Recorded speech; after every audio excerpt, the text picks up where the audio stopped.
Esta é a exposição da Bíblia, estamos no módulo de número 9, o Jardim do Éden.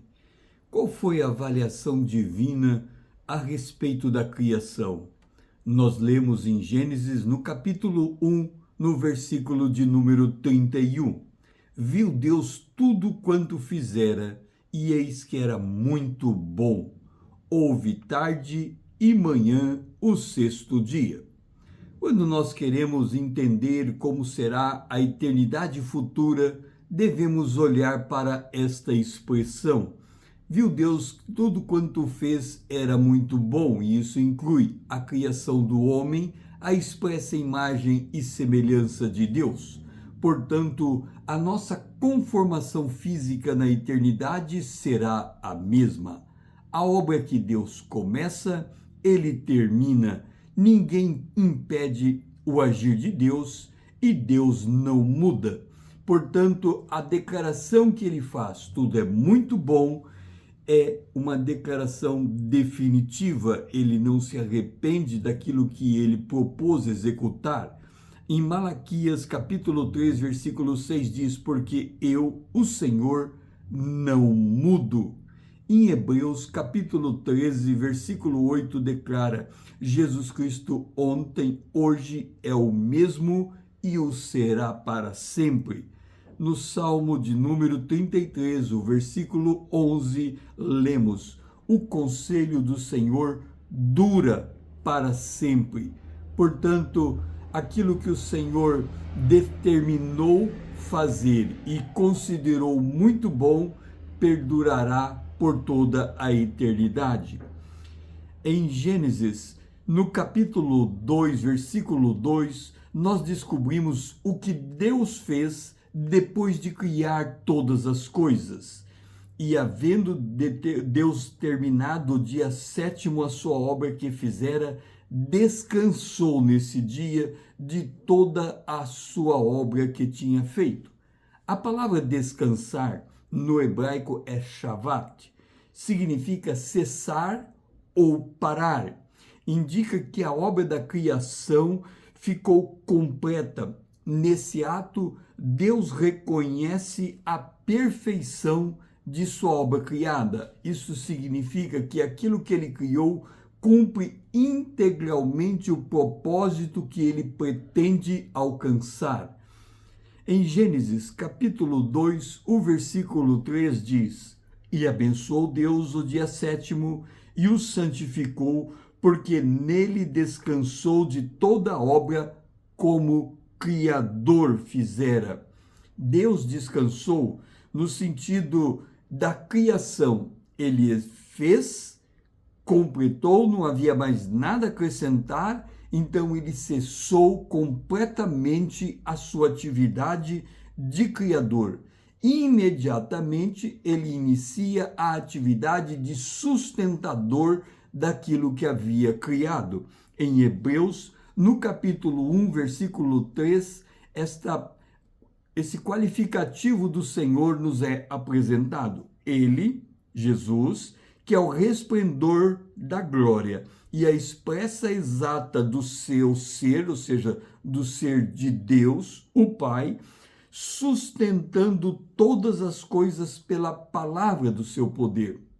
A ideia básica é que se Jesus fechar sua boca, parar de falar, o universo se extingue imediatamente. Então, todas as coisas estão em movimentos incessantes.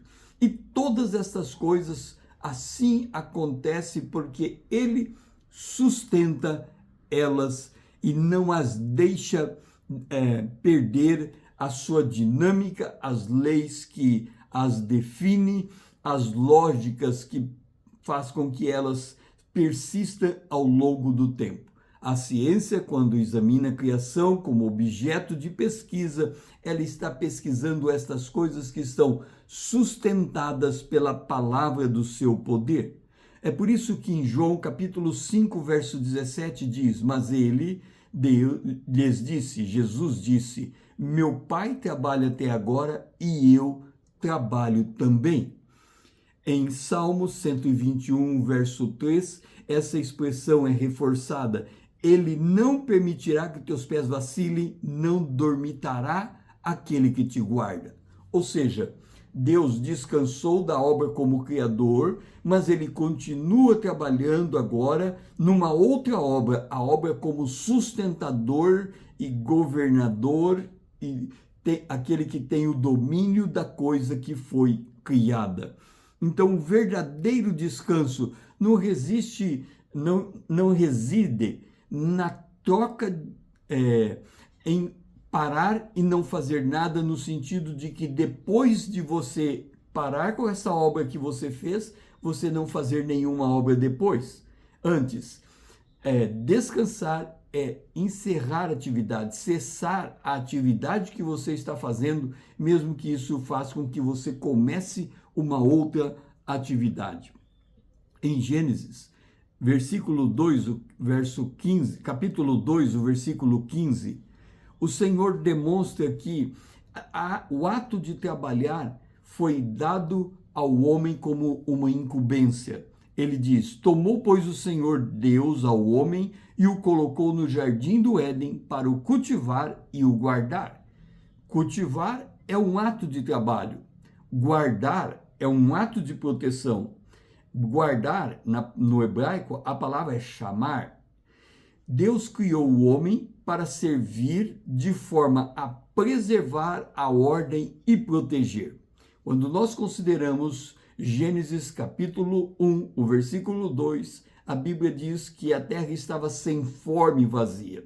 Havia o caos instalado naquele instante por causa da configuração massa e energia. Não se sabia ainda o que estava nessa configuração. À medida que Deus a desenrola e vai criando os céus e a terra, ela vai ganhando forma, o caos vai vindo para a ordem. E a Bíblia diz que Deus, ele faz o seu caminho no meio do caos, ou seja, ele tira do caos e leva para a ordem. Quando ele coloca o homem no jardim do Éden, o homem tem este propósito de fazer com que a ordem seja preservada. E ele tem que guardar. Guardar implica pelo menos 3 coisas nas Escrituras. Primeiro, guardar os mandamentos de Deus para os cumprir. Deuteronômio capítulo 6, verso 17. Diligentemente guardarás os mandamentos do Senhor teu Deus. Também guardar significa guardar o coração de influências negativas. Provérbio capítulo 4, verso 23. Sobre tudo que deve guardar, guarda o coração, porque dele procedem as fontes da vida. E por fim, guardar no sentido de manter vigilância física e espiritual. O Salmo 121, versículo 7, declara que Deus nos guarda. O Senhor te guardará de todo mal, guardará a tua alma, o Senhor guardará a tua saída e a tua entrada desde agora e para sempre. Todos os verbos guardar utilizado nesse texto é o mesmo de cultivar e guardar o jardim, chamar.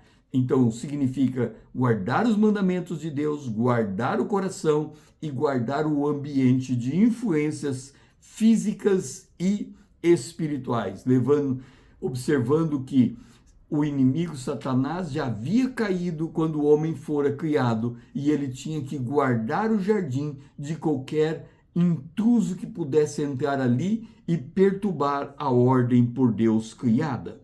Qual foi o indicativo divino dessa necessária diligência em servir de forma vigilante?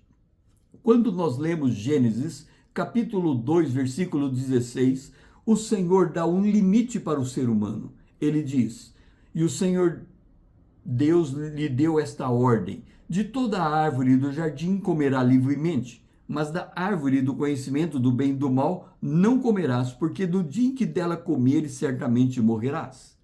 Com isso, Deus entregou o mandamento, e o homem deveria guardar o mandamento, guardar o seu coração e vigiar o jardim.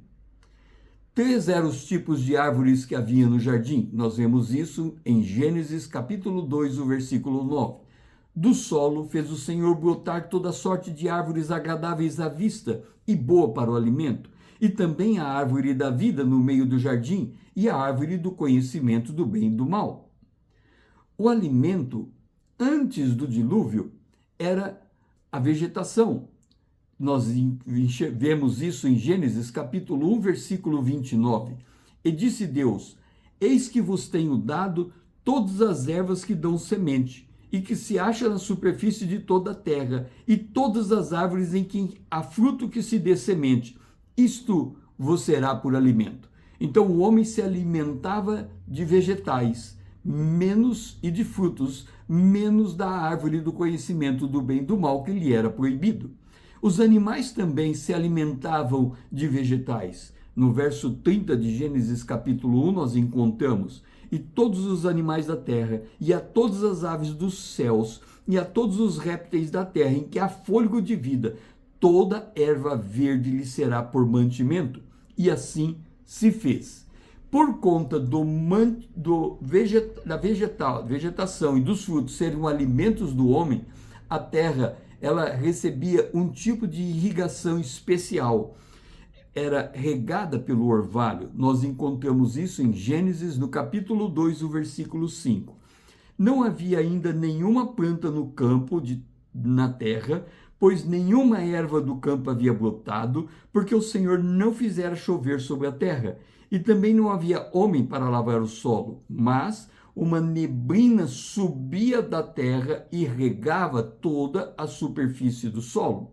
Então a terra tinha um suprimento contínuo de água que permitia os nutrientes permanecerem nas camadas das superfícies superiores, de forma a permitir um ambiente fértil e autocontido, permitindo a disponibilização contínua de alimentos vegetais, de forma que o homem podia manter a alimentação provida da terra.